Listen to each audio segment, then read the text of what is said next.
देखिए, इसको अन्यथा ना लिया जाए, पर राजनीतिक स्लैंग में इसको बोलते हैं पोपट होना। मतलब राहुल गांधी जी जो है वो पूरे देश भर में घूमकर इलेक्शन कमीशन पर झूठे आरोप लगाते हैं और अपनी हार का ठीकरा इलेक्शन कमीशन पर फोड़ने का प्रयास करते हैं। Atom bomb, hydrogen bomb etcetera ये सब ब्लास्ट करते हैं और आज उनकी सरकार ने ही उनके बॉम्ब को डिफ्यूज कर दिया। राहुल गांधी जो कहते हैं कि देखो मैं नहीं चुनाव हारा, इलेक्शन कमीशन ने हरवा दिया, हालांकि वो जहां जीतते वहां नहीं बोलते ये बात। आज कर्नाटका सरकार का सर्वे आया है कि ज्यादातर लोग कर्नाटका में मानते हैं कि इलेक्शन कमीशन भी फ्री एंड फेयर है, ईवीएम भी फ्री एंड फेयर है। तो इसका मतलब ये रागा, राहुल जी का जो ये इलेक्शन कमीशन का रागा है, ये मुद्दा और रागा ही चोरी हो गया, और वो भी कर्नाटका सरकार के द्वारा। देखिए, वैसे उमर अब्दुल्ला और सुप्रिया सुळे जी भी राहुल गांधी के इन आरोपों से इत्तेफाक नहीं रखते। उन्होंने भी बोला कि इस प्रकार के अनर्गल आरोप नहीं लगा सकते। महाराष्ट्र और हरियाणा में और बिहार में जो इन्होंने आरोप लगाए थे, महाराष्ट्र में सुप्रीम कोर्ट ने रिजेक्ट किया, हरियाणा में कुमारी शैलजा ने रिजेक्ट किया, बिहार में इनके नेता, कांग्रेस के ही नेता बोले कि ये इलेक्शन चोरी या वोट चोरी का मामला नहीं है, बल्कि ये टिकट चोरी का मामला है। तो राहुल गांधी को हर बार एक रियलिटी चेक, एक फैक्ट चेक मिलता है, पर ताउम्र कांग्रेस यही गलती करती रही। धूल चेहरे पर थी, कांग्रेस आईना साफ करती रही। दरअसल प्रॉब्लम डेटा में नहीं है, प्रॉब्लम बेटा में है, पर राहुल गांधी की पार्टी इसको एड्रेस नहीं करना चाहती। 95 इलेक्शंस हारे हैं, जनमत साथ में नहीं है, संगत उमर अब्दुल्ला, सुप्रिया सुळे ये भी साथ में नहीं है, और अब तो जनपथ मतलब कि इमरान मसूद, प्रियंका वाड्रा की टीम, दिग्विजय सिंह ये भी साथ में नहीं है। अब अपनी हार का ठीकरा या अपनी नाकामी का ठीकरा संवैधानिक संस्था पे नहीं डालना चाहिए।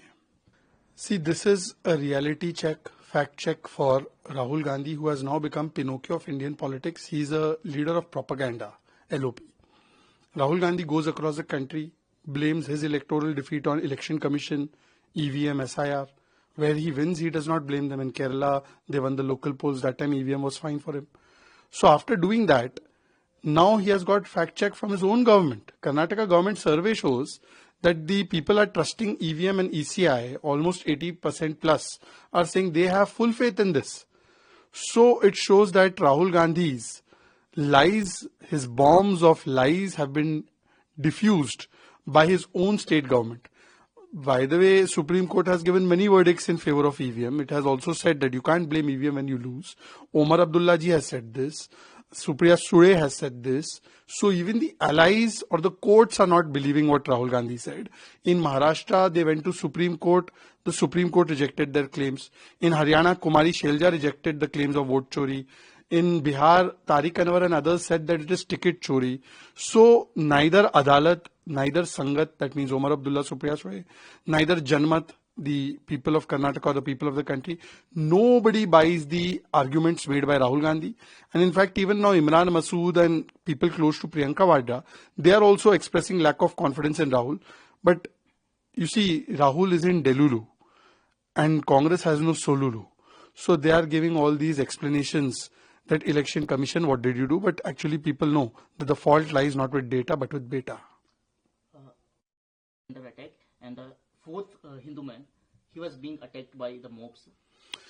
देखिए, दुर्भाग्यपूर्ण बात है कि जिस प्रकार से लगातार हिंदुओं को, अल्पसंख्यक समाज के लोगों को टारगेट किया जा रहा है बांग्लादेश में, और इसके खिलाफ भारत की सरकार ने तो कड़ा और स्पष्ट रुख अपना दिया है। परंतु दुख की बात यह होती है कि आज जो लोग सीए का विरोध करते थे उनको माफी मांगनी चाहिए। ये सीए का विरोध करने वाली मंडली ही एक प्रकार से उनकी आत्मा पर ये पूरा का पूरा बोझ जाता है। इसीलिए हम सीए ला रहे थे, ताकि जो अल्पसंख्यक समाज के लोग हैं बांग्लादेश में, अफगानिस्तान में, पाकिस्तान में, उनको शरण राहत मिल सके। पर इसका विरोध किसने किया? कांग्रेस के इकोसिस्टम ने। और कांग्रेस के इकोसिस्टम ने तो ये भी कह दिया कि बांग्लादेश में जो हो रहा है वो एसआईआर की वजह से हो रहा है। बांग्लादेश में जो हो रहा है वो भारत में क्योंकि कुछ हुआ है इसलिए वहां पे हो रहा है, action reaction. Digvijaya Singh, Sam Pitroda, Hanumantha Rao, Hussain Dalwai, ये सारे नेताओं ने बांग्लादेश में हो रहे इस प्रकार की हत्याओं को क्लीन चिट और लेजिटिमाइज करने की कोशिश की। तो मुझे लगता है कि जो गाजा के लिए बैग टंगाकर भागते हैं, वो ढाका के लिए इस प्रकार की बातें बोलते हैं, उनके दोहरे चरित्र को अपने आज उसके लिए माफी मांगनी चाहिए। देखिए, अधीरा ने कहा है कि राहुल गांधी ओरिजिनल है और उनके बहुत सारे जेरोक्स कॉपी, बहुत सारे डुप्लीकेट अलग अलग प्रदेशों में हैं, जिसमें से एक अभिषेक बैनर्जी है, उनकी कॉपी करते हैं। मेरे हिसाब से उद्धव ठाकरे जी के सुपुत्र आदित्य ठाकरे जी भी है, उनकी कॉपी करते हैं। लालू जी के सुपुत्र तेजस्वी जी भी उनकी कॉपी करते हैं। तो ये नेपो किड्स की जो जमात है वो राहुल गांधी को अपना आदर्श मानते होंगे। अब ये अलग बात है कि अभिषेक जी इसको प्रशंसा के रूप में लेते हैं या तंज के रूप में लेते हैं, वो तो अधीर जी को और अभिषेक जी को पूछना पड़ेगा। पर देखिए, अधीर जी ने एक और गंभीर बात बोली।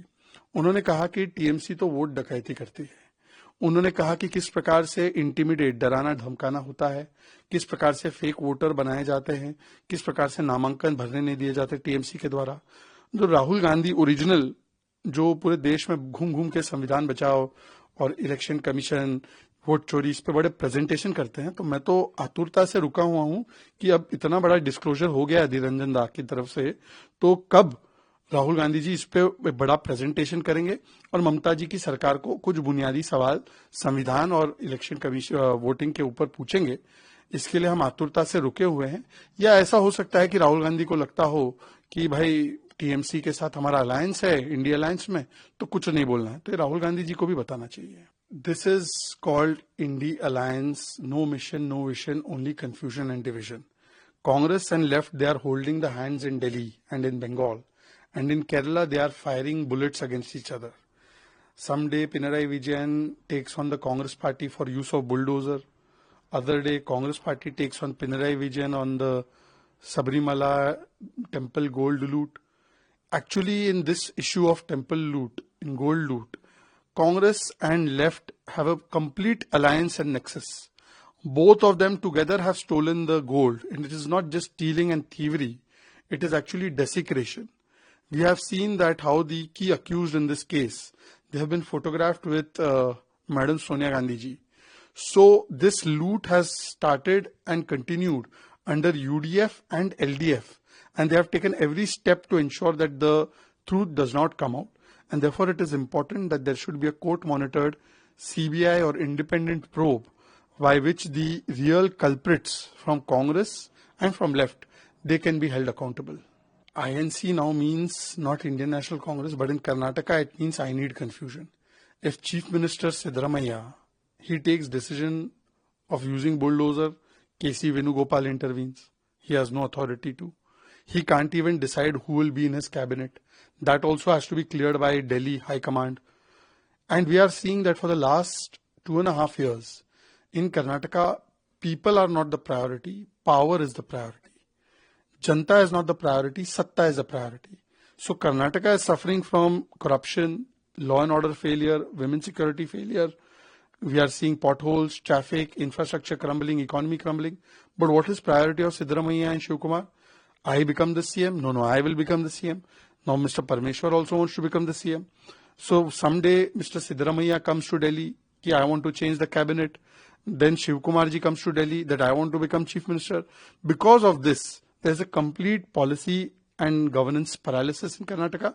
People are suffering and people will rid this government of this kind of malgovernance and complete failure very soon.